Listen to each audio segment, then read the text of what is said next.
I am running to become your next United States Senator. Turning Texas blue is what I want to talk to y'all about today.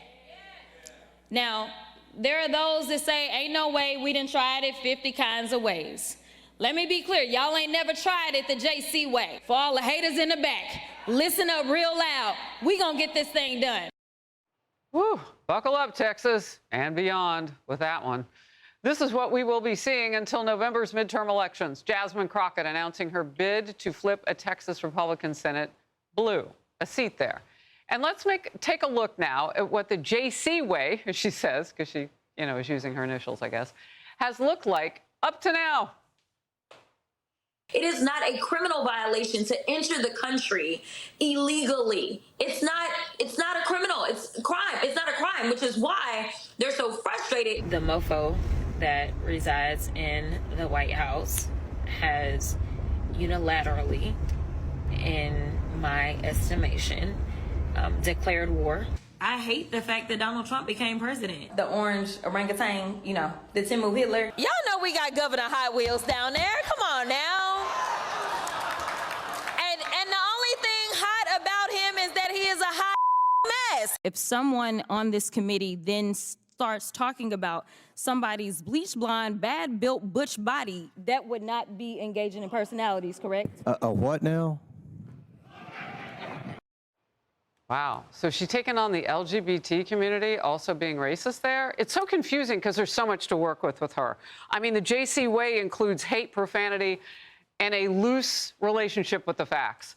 Former Congressman Colin Allred exited that race just hours before she entered, leaving State Representative James Tallarico, her rival, to be the only one to take her on in the Democratic primary. Allred did not want any part of it.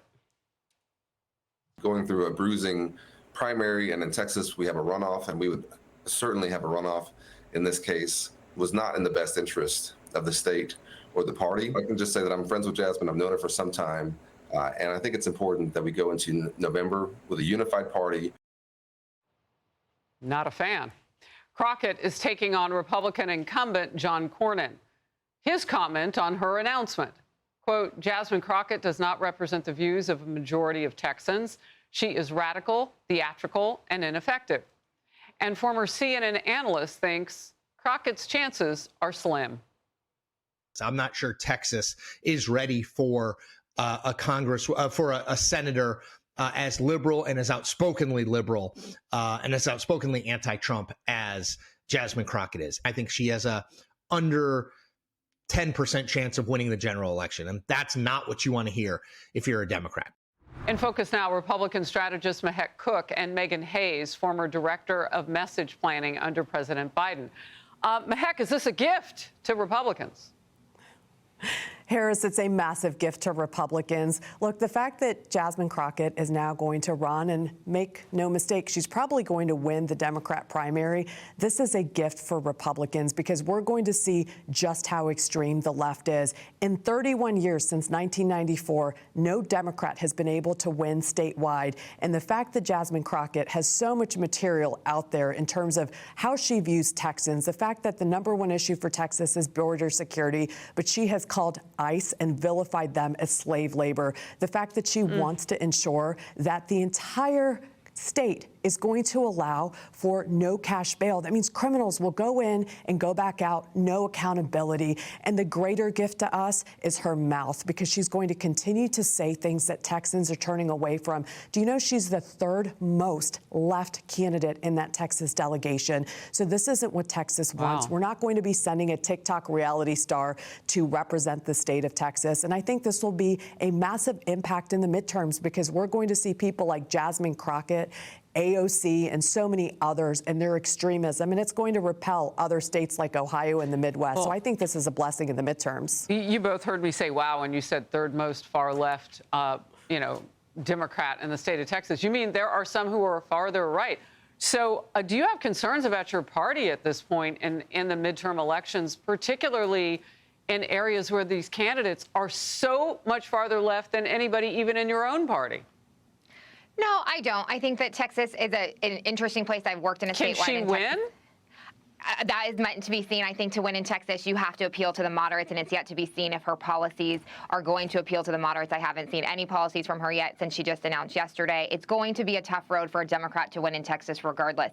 But I do think she will drive people to donate. She will drive voter turnout. But to win in Texas, you have to win moderate. So it'll be interesting to see here if she moderates a little on some of these far left views that you're mentioning. So, James Tallarico is a moderate candidate. So it will be interesting to see if she can moderate to even win through the primary. Yeah, I don't know how you moderate calling the president of the United States a cheap Hitler. I mean, that's disgusting. But we'll see if she can do it.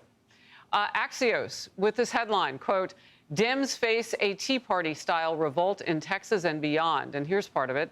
Schumer and the Democrat Senatorial Campaign Committee probably could have tried to keep Crockett out if they were strong. A national Democrat strategist told Axios, but they're not. They're the weakest they've ever been. Reverse order now. Megan, your response. Look, I think it's very well known and documented that the party at a national level does not have a great reputation, but I think that that's what's interesting about Democrats. We are a grassroots party. We always go from the bottom up. We're not a top-down party. You saw that in the elections just in November, where we had moderates and someone who is more progressive win. We've had places in Mississippi and in Pennsylvania. We won places because people want a different option than Donald Trump, so they're willing to give these Democrats a try. And so I do think that at a national level, the reputation may not be great, but this is all politics are local, and we will see that in the midterms. Yeah, national, that's exactly right, because you didn't give voters a choice in your party by even having a primary. You had those famous 107 days of Kamala Harris, and even the book pointed that out. Well, while Democrats fight amongst themselves over the future of their politics, more names are floating around when it comes to the 2028 presidential race. And there's some speculation around Arizona Senators Mark Kelly and Ruben Gallego joining that list of potential presidential contenders in 28.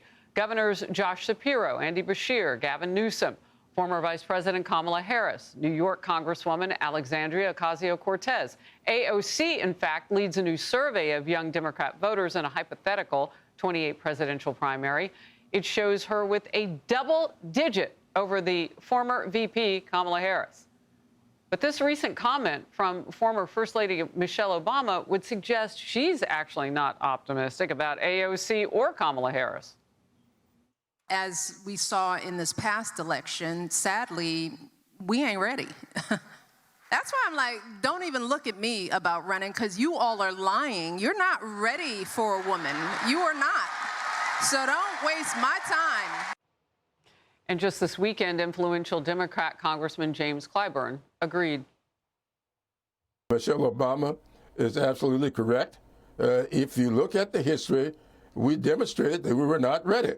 These are incredible women who have run: Hillary Clinton, Kamala Harris, and I think that we are getting there. That's why we can't afford to turn the clock back. Wow. I mean, I thought this was the party of women. Heck, are they anti-women? We know that they want men in women's sports.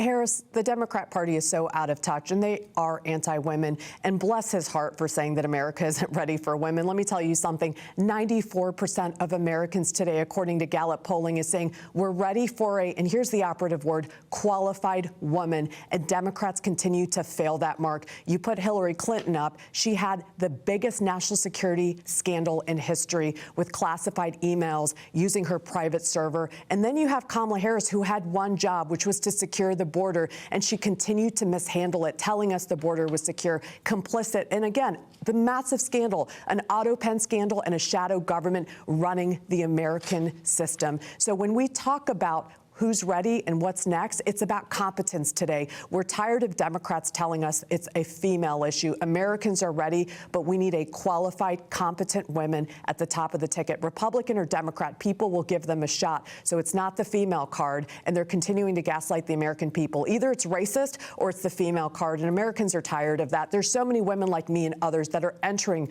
and continuing to challenge and run against Democrats because we want the next generation to know that females, women, in politics are actually competent and smart and not bitter and corrupt like what we're seeing from the Democrat side. You know, Megan, as I come to you, I almost want you to stand up and shout, I'm a Democrat woman and I'm strong, because you are those things. What in the world is going on in your party?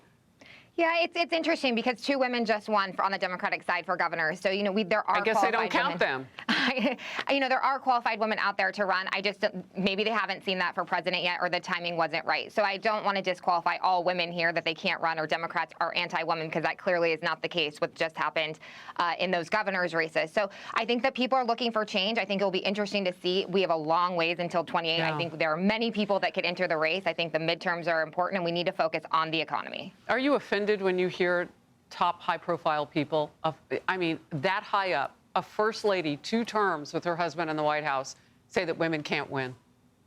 No, because I think it's right. A woman hasn't won yet, and there's been women on both sides. But I'm not offended, because I just don't think that everyone's entitled to their opinion here. So she can have that opinion. We just have not had the right woman run yet. But I do think there are strong women in the Democratic Party, as seen in New Jersey and in Virginia. And as Mahek pointed out, across the spectrum. All right, good to see you. Thank you both.